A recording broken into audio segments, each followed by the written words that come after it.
नमस्कार। आकाशवाणी चंडीगढ़ से प्रादेशिक समाचारों के साथ मैं चंदन शर्मा। पहले इस बुलेटिन के मुख्य समाचार। भारत निर्वाचन आयोग की टीम ने हरियाणा का दौरा किया और चुनाव प्रबंधों को लेकर हरियाणा के मुख्य सचिव ने समीक्षा बैठक की। हरियाणा के मुख्यमंत्री नायब सिंह सैनी ने आज करनाल में भाजपा कोर कमेटी की बैठक ली। हरियाणा के कई जिलों में लोकसभा चुनावों के मद्देनजर जागरूकता अभियान चलाया जा रहा है और पोखरण में भारतीय वायुसेना का सबसे बड़ा युद्धाभ्यास गगन शक्ति जारी। अब समाचार विस्तार से। हरियाणा में 25 मई को 6वें चरण में होने वाले लोकसभा के आम चुनाव के दृष्टिगत भारत निर्वाचन आयोग की टीम ने कल हरियाणा का दौरा किया और चुनाव प्रबंधों को लेकर हरियाणा के मुख्य सचिव TVSN प्रसाद की अध्यक्षता में चंडीगढ़ में समीक्षा बैठक की। मुख्य सचिव TVSN प्रसाद ने बताया कि प्रदेश में निष्पक्ष व शांतिपूर्ण चुनाव करवाने के लिए सुरक्षा की दृष्टि से हरियाणा ने भारत निर्वाचन आयोग से केंद्रीय सुरक्षा बलों की 200 कंपनियों की मांग की है, जिसमें से 15 कंपनियां आ चुकी हैं। उन्होंने बताया कि प्रदेश में 19,810 पोलिंग केंद्र बनाए गए हैं, जिनमें सभी प्रकार की मूलभूत सुविधाएं उपलब्ध होंगी। इसके अलावा सभी पोलिंग केंद्रों का संबंधित जिला निर्वाचन अधिकारी दौरा कर चुके हैं। इस बैठक में हरियाणा के मुख्य निर्वाचन अधिकारी अनुराग अग्रवाल ने भारत निर्वाचन आयोग की टीम को बताया कि प्रदेश में दिव्यांगजन व 85 वर्ष से अधिक आयु के मतदाताओं के लिए विशेष प्रबंध किए गए हैं। उन्हें घर से मतदान केंद्र तक लाने व छोड़ने के लिए सुविधा उपलब्ध करवाई जाएगी। इसके अलावा मतदान केंद्रों पर व्हील चेयर की सुविधा भी प्रदान की जाएगी। उन्होंने बताया कि हरियाणा में 100% फोटो युक्त पहचान पत्र बनाए जा चुके हैं। करनाल विधानसभा से प्रत्याशी और हरियाणा के मुख्यमंत्री नायब सिंह सैनी ने आज करनाल में भाजपा कोर कमेटी की बैठक ली। 4 मंडलों के पदाधिकारियों के साथ बैठक करते हुए सैनी ने उन्हें पूरी ताकत के साथ चुनाव में जुट जाने की बात कही। पत्रकारों से बातचीत में नायब सिंह सैनी ने कहा कि भाजपा कोर ग्रुप की मीटिंग में हमने करनाल विधानसभा उपचुनाव के साथ लोकसभा चुनाव को भारी मतों से जीतने पर चर्चा की है। एक सवाल के जवाब में उन्होंने कहा कि दुष्यंत चौटाला को अगर कोई सरकार के राज पता है तो उन्हें इस बारे में पूछना चाहिए और बताना चाहिए। मुख्यमंत्री ने कहा कि डबल इंजन सरकार ने प्रधानमंत्री के नेतृत्व में जो भी योजनाएं आई हैं उन्हें धरातल पर लागू करने का काम किया है।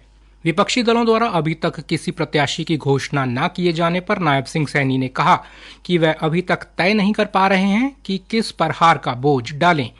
इस बात को लेकर उनके अंदर कहीं न कहीं भय का वातावरण है। पंचकुला जिला निर्वाचन अधिकारी सुशील सांगवान ने बताया कि लोकसभा आम चुनाव 2024 के दौरान मतदाताओं की सुविधा के लिए भारत निर्वाचन आयोग की ओर से अनेक ऑनलाइन मोबाइल ऐप्स शुरू किए हुए हैं, जो मतदाताओं के साथ साथ उम्मीदवारों के लिए भी काफी फायदेमंद है। इन ऐप्स का प्रयोग करके मतदाता व उम्मीदवार सरलतम तरीके से घर बैठे ही चुनाव से संबंधित नवीनतम जानकारियां ले सकते हैं तथा अपनी समस्याओं का समाधान पा सकते हैं। उन्होंने बताया कि 18 साल से ऊपर कोई भी युवक या युवती अपना वोट बनवाना चाहता है तो वो voters.eci.gov.in पर लॉगिन आवेदन कर सकता है। इसी प्रकार भारत निर्वाचन आयोग ने सी विजिल के नाम से एक मोबाइल एप्लीकेशन शुरू की है।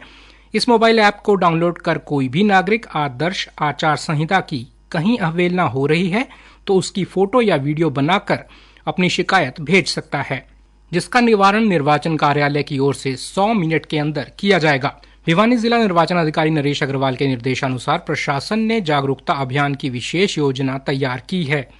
इसके लिए विगत लोकसभा चुनाव 2019 में जिला में कम मतदान वाले क्षेत्रों को चुना गया है। प्रत्येक विधानसभा क्षेत्र से 10-10 पोलिंग बूथों को चिन्हित किया गया है। इन क्षेत्रों में स्वीप अभियान के तहत जागरूकता कार्यक्रमों का विशेष और रहेगा। विभिन्न प्रकार की गतिविधियों के माध्यम से लोगों को अपने मत का प्रयोग करने के लिए जागरूक किया जाएगा। चरखी दादरी के विभिन्न चौक चौराहों पर लोगों को मतदान के प्रति जागरूक करने के लिए रंगकर्मी संजय रामफल द्वारा जागरूकता अभियान चलाया जा रहा है।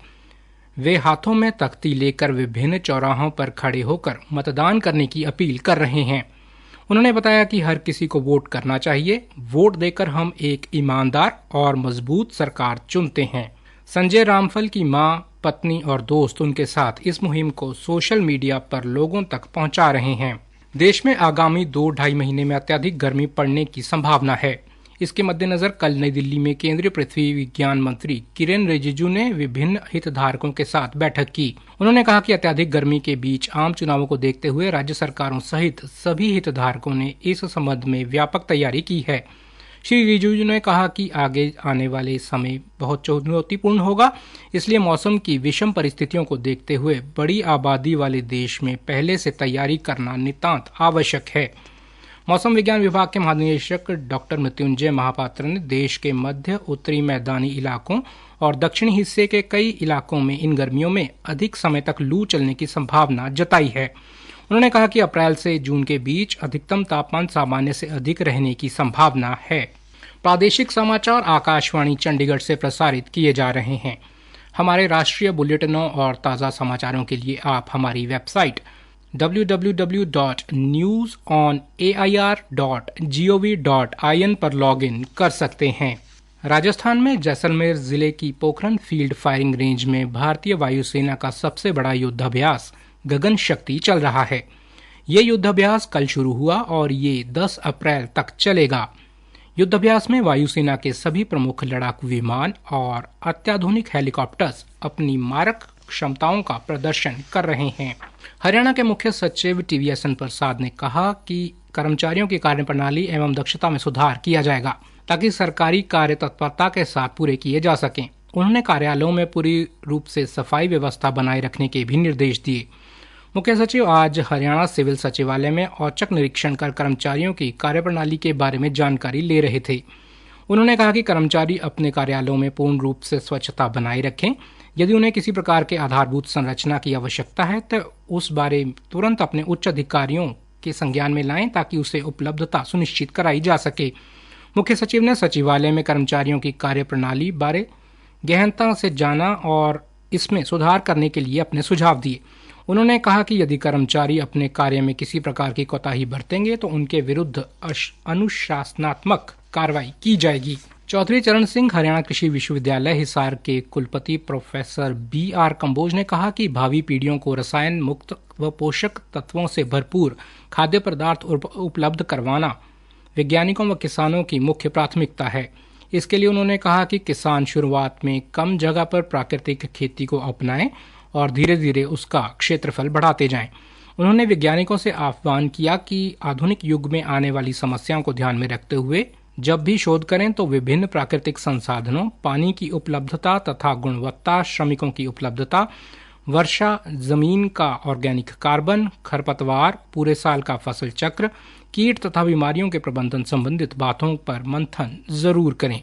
प्रोफेसर कंबोज ने आज विश्वविद्यालय में वैज्ञानिक किसान विचार विमर्श संगोष्ठी को संबोधित करते हुए कहा कि वैज्ञानिक किसान विचार विमर्श संगोष्ठी का मुख्य उद्देश्य प्राकृतिक खेती कर रहे किसानों की समस्याओं को जानकर उनका हल करना व शोध कार्यों में उनका अनुरूप बनाना है।